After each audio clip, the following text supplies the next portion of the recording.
मेरे रब, मेरे गुनाह माफ फरमा दे।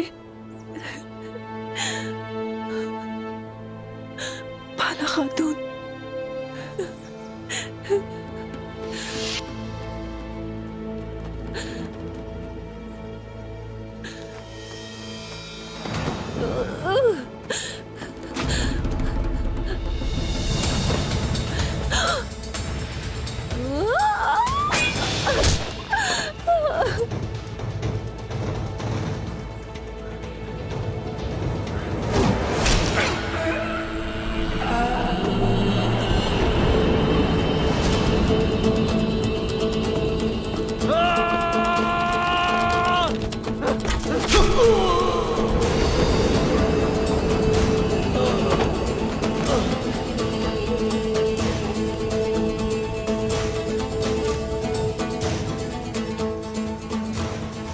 उस्मान साहब,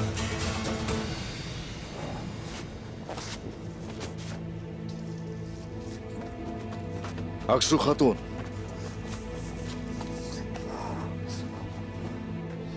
अचानक हमला हुआ है हम पर। बाला खातून, क्या हुआ है बाला खातून को? सोच जाते हुए उन्होंने हम पर हमला कर दिया। किसने?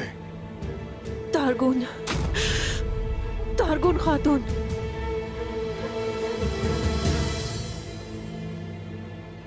सिपाहियों, अक्सू खातून को कबीले ले जाओ, जल्दी लेकर जाओ, ये जख्मी है। तुम लोग मेरे साथ आओ।